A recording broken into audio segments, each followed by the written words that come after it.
வணக்கம் ஃப்ரெண்ட்ஸ், நம்ம இந்த வீடியோவில் பார்க்க போகிறது என்னன்னு பார்த்தீங்கன்னா டெய்லி கரண்ட் அஃபேர்ஸில் நவம்பர் 3க்கான கரண்ட் அஃபேர்ஸ் தான் நம்ம பார்க்க போகிறோம். ஸோ இதுக்கு முன்னாடி நவம்பர் 1 அண்ட் நவம்பர் 2க்கான கரண்ட் அஃபேர்ஸ் ஆல்ரெடி நம்ம சேனலில் வீடியோ கொடுத்துருக்கோம். அண்ட் அதோட பிளேலிஸ்ட்டும் நான் தனியாக க்ரியேட் பண்ணியிருக்கேன். டெய்லி கரண்ட் அஃபேர்ஸ் 2025 சொல்லி தனி பிளேலிஸ்ட் இருக்குது. ஸோ அதில் எல்லா வீடியோஸுமே அதில் ஆட் ஆகிக்கிட்டே வரும். ஸோ இன்றைக்கி நம்ம பார்க்க போகிறதுல ஃபஸ்ட்டு என்ன பார்த்தோம் அப்படின்னா, சுகாதாரம் மற்றும் குடும்ப நலத்துறை அமைச்சகத்தில் எந்த திட்டமான 3 கின்னஸ் உலக சாதனையை படைத்தது. ஸோ நம்ம சுகாதாரம் மற்றும் குடும்ப நலத்துறை அமைச்சகம் இருக்கு இல்லையா, ஹெல்த் மினிஸ்ட்ரி இருக்கு இல்லையா, so health and welfare family welfare அப்படின்னு சொல்லக்கூடிய மினிஸ்ட்ரி. ஸோ இதில் ஒரு திட்டம் கொண்டு வந்தாங்க. அந்த திட்டத்துக்கு தான் 3 கின்னஸ் உலக சாதனை கொடுத்துருக்காங்க. ஃபர்ஸ்ட் அந்த திட்டம் என்ன அப்படின்னு பார்த்தீங்கன்னா, ஸ்வஸ்த் நாரி சசக்த் பரிவார் அபியான் அப்படிங்கிற திட்டம். ஸோ ஸ்வஸ்த் நாரி சசக்த் பரிவார் அபியான் அப்படிங்கிற திட்டம் தான். ஸோ இந்த திட்டத்தின் மூலமாக தான் இந்த திட்டத்தை செயல்படுத்தினதுக்காக உலக சாதனை படைச்சிருக்கு. அது மட்டும் இல்லாமல் 3 உலக சாதனை என்னன்னு பார்த்தீங்கன்னா, ஃபர்ஸ்ட் ஒன் கிட்டத்தட்ட 3 கோடி மக்கள் ஒரு மாதத்தில் ஒரு சுகாதார வெப்சைட்ல, ஓகேவா, ஒரு ஹெல்த் ரிலேட்டடான வெப்சைட்ல மக்கள் பதிவு செஞ்சிருக்காங்க. ஒரு மாதத்துல மட்டும் அதிகப்படியான மக்கள் பதிவு செஞ்சிருக்காங்க. அப்படிங்கிற முதல் காரணத்திற்காக முதல் கின்னஸ் சாதனை படைச்சிருக்கு. அடுத்து இரண்டாவது கின்னஸ் சாதனை பார்த்தீங்கன்னா, கிட்டத்தட்ட 10 லட்சத்துக்கும் அதிகமான மக்கள் ஒரு வாரத்துல மார்பக புற்றுநோய் இருக்கு இல்லையா, பிரெஸ்ட் கேன்சர் பத்தின பரிசோதனைக்காக பதிவு செஞ்சிருக்காங்க வெப்சைட்ல. அப்படிங்கிறதுக்காக இரண்டாவது சாதனை வாங்கியிருக்கு. மூன்றாவது சாதனை என்னன்னு பாத்தீங்கன்னா, கிட்டத்தட்ட 1.5 லட்சம் பங்கேற்பாளர்கள் மக்கள் ஒரு வாரத்துல மட்டும் மாநில அளவில் ஒரு குறிப்பிட்ட ஒரு அறிகுறி, அப்படி இந்த அறிகுறி இருக்கு அப்படிங்கிறது, அதுக்கு என்ன பரிசோதனை பண்ணணும் அப்படிங்கிறத தெரிஞ்சுக்கிறதுக்காக இணைய வழியில பதிவு செஞ்சிருக்காங்க அப்படிங்கிறத சொல்லியிருக்காங்க. ஸோ இது 3வது கின்னஸ் சாதனைக்கான பதிவு. ஸோ இப்படி 3 கின்னஸ் சாதனைகள் இந்த திட்டத்துக்காக என்னது கொடுத்துருக்காங்க, உலக சாதனை கொடுத்துருக்காங்க. அந்த திட்டம் ஸ்வஸ்த் நாரி சசக்த் பரிவார் அபியான் அப்படிங்கிற திட்டம். இதை எந்த எந்த மினிஸ்ட்ரியோட திட்டம் அப்படின்னு பார்த்தீங்கன்னா, சுகாதாரம் மற்றும் குடும்ப நலத்துறை அமைச்சகம். அடுத்து 4வது தெற்காசிய சீனியர் தடகள சாம்பியன்ஷிப். ஸோ தடகள சாம்பியன்ஷிப் போட்டி 2025 எங்க நடந்திருக்கு அப்படின்னு பார்த்தீங்கன்னா, ஜார்க்கண்ட் ராஞ்சியில நடந்திருக்கு. ஸோ இது நடந்தது ஜார்க்கண்ட் ராஞ்சி. அண்ட் இதோட ஃபர்ஸ்ட் பிளேஸ்ல இருக்கிறது நம்ம இந்தியா, ஓகேவா. ஸோ இந்த இந்தியா பார்த்தீங்கன்னா 20 கோல்டு, 20 வெள்ளி, 18 வெண்கலம் வாங்கி முதல் இடத்துல 4வது தெற்காசிய சீனியர் தடகள சாம்பியன்ஷிப்பை வின் பண்ணியிருக்கு. ஸோ 2வது இடத்துல பார்த்தீங்கன்னா ஸ்ரீலங்கா இருக்கு. ஸோ 2வது இடத்துல ஸ்ரீலங்கா. ஸோ இது 16 கோல்டு, 14 வெள்ளி, 10 பிரான்ஸ், மொத்தம் 40. தேர்ட் பிளேஸ்ல என்ன இருக்கு அப்படின்னு பார்த்தீங்கன்னா நேபாள். ஸோ நேபாள் நாடு தேர்ட் பிளேஸ்ல இருக்கு. இதுல தங்கம் இல்லை, 2 சில்வர், 4 பிரான்ஸ் வாங்கி தேர்ட் பிளேஸ்ல இருக்கு. So first place India, second place Sri Lanka, third place Nepal. இதுதான் 4வது தெற்காசிய சீனியர் தடகள சாம்பியன்ஷிப் போட்டியில அந்த ஆர்டர். இது நடந்தது ஜார்க்கண்டோட ராஞ்சி. அடுத்து இப்ப பிரபலமா பேசப்படக்கூடிய ஒரு கரண்ட் அஃபேர்ஸ் அப்படின்னு சொல்லலாம். மகளிர் கிரிக்கெட் உலகக்கோப்பை போட்டி 2025 வென்ற அணி எதுன்னு ஆப்வியஸா எல்லாத்துக்குமே தெரியும், இந்தியா தான். அண்ட் இதுல பாத்தீங்கன்னா செமிஃபைனல்ஸ்ல ஆஸ்திரேலியாவோட விளையாண்டாங்க. அவங்கள தோற்கடிச்சு ஃபைனல்ஸ்க்கு வந்தாங்க. அண்ட் ஃபைனல்ஸ்ல பாத்தீங்கன்னா தென்னாப்பிரிக்காவுல வின் பண்ணாங்க. தென்னாப்பிரிக்காவுக்கு ஆப்போசிட்டா விளையாண்டு அவங்கள வின் பண்ணி இந்தியா மகளிர் கிரிக்கெட் உலகக்கோப்பை 2025 வின் பண்ணியிருக்காங்க.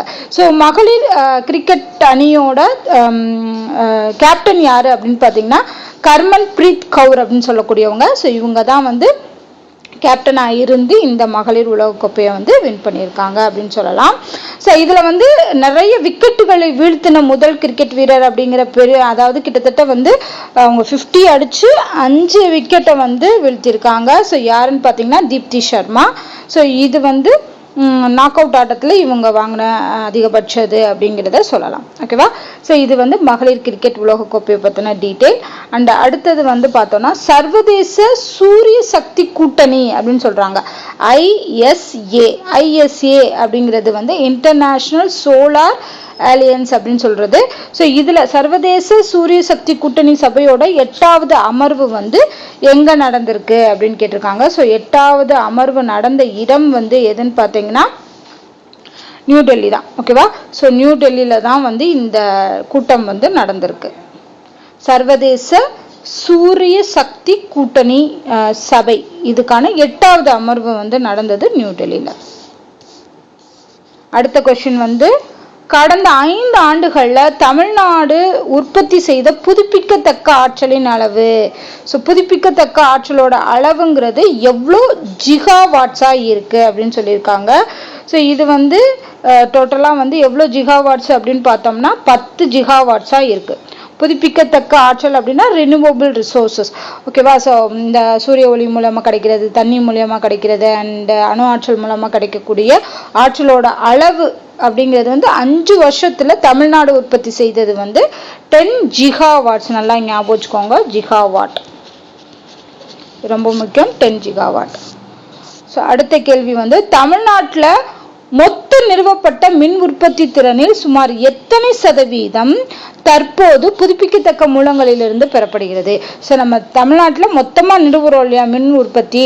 ஸோ அதில் இந்த புதுப்பிக்கத்தக்க ஆற்றலிருந்து மட்டும் எவ்வளோ பர்சன்டேஜ் வந்து நம்ம கன்சியூம் பண்ணுறோம், எவ்வளோ பர்சன்டேஜ் வந்து உற்பத்தி செய்கிறோம் அப்படின்னு பார்த்தீங்கன்னா 60%, கிட்டத்தட்ட பாதிக்கும் அதிகமாக வந்து புதுப்பிக்கத்தக்க ஆற்றலில் இருந்தது மட்டும்தான் வந்து நம்ம தமிழ்நாட்டில் மின் உற்பத்தி அப்படிங்கிறது இருக்கு அப்படின்னு சொல்றாங்க. ஸோ 60% வந்து நம்ம புதுப்பிக்கத்தக்க மூலங்களிலிருந்து தான் பெறோம். அடுத்து இந்தியாவோட முதல் கடல் காற்று திட்டத்தினை அமைக்க உள்ள மாநிலம் எது அப்படின்னு பார்த்தீங்கன்னா, அதாவது கடல் காற்றுனா என்னன்னா கடற்கரை ஓரங்களில் காற்று மூலமா ஆற்றலை பெறக்கூடியது. ஓகேவா?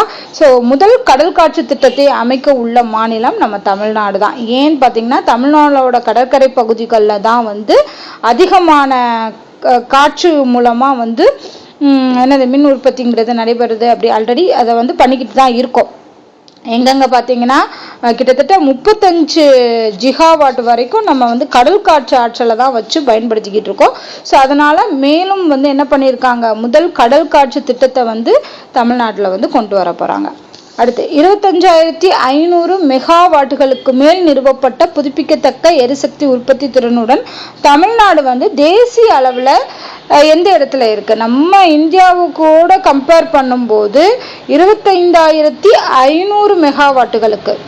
ஸோ அதுக்கு அதிகமாக வந்து புதுப்பிக்கத்தக்க எரிசக்தி உற்பத்தி திறனுடைய தமிழ்நாடு தேசிய அளவில் 4வது இடத்துல உள்ளது அப்படிங்கிறது சொல்லியிருக்காங்க. அடுத்து 500 மெகாவாட் நீரேற்று புனல் மின்னாற்றல் சேமிப்பு நிலையம் அமைக்கப்பட உள்ள இடம். ஸோ எந்த இடத்துல வந்து 500 மெகாவாட் நீரேற்று புனல் மின்னாற்றல் சேமிப்பு நிலையம் வந்து அமைக்கப்பட உள்ளது அப்படின்னு பார்த்தீங்கன்னா குந்தாவில. ஸோ குந்தாவில தான் வந்து இதை வந்து அமைக்கிறாங்க. அடுத்து விமான விபத்தை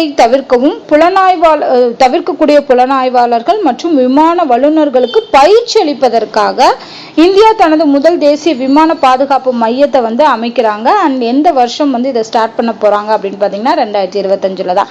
ஏன் அப்படின்னு பார்த்தீங்கன்னா ரீசெண்டாக நிறைய விமான விபத்துகள், அகமதாபாத் விமான விபத்துல இருந்து இதை வந்து தடுக்கணும் அப்படிங்கிறதுக்காக ஒரு முன்னெடுப்பு தான் கொண்டு வந்திருக்காங்க. அதுக்கு தான் வந்து முதல் தேசிய விமான பாதுகாப்பு மையம் அப்படிங்கிறத வந்து கொண்டு வர போறாங்க. 2025ல கொண்டு வர போறாங்க. ஸோ இதோட பார்த்தீங்க அப்படின்னா நவம்பர் 3க்கான current affairs, daily current affairs வந்து கம்ப்ளீட் ஆயிடுச்சு. அண்ட் இதுக்கப்புறம் நாளை, அதாவது நவம்பர் 4க்கான கரண்ட் அஃபேர்ஸ் நாளைக்கு வீடியோ கொடுக்குறேன். அண்ட் இதோட என்னோட இன்ஸ்டாகிராம் பேஜ்லையும் வந்து பார்த்தீங்கன்னா போஸ்ட்டாக வந்து அப்டேட் பண்ணிடுவேன் குவிஸ் மாதிரி.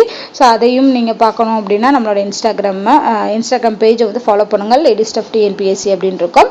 ஸோ வேறு ஏதாவது டவுட் இருந்தால் கமெண்ட் பண்ணுங்கள். இந்த வீடியோ உங்களுக்கு பிடிச்சிருந்தா லைக் அண்ட் ஷேர் பண்ணுங்கள். நன்றி.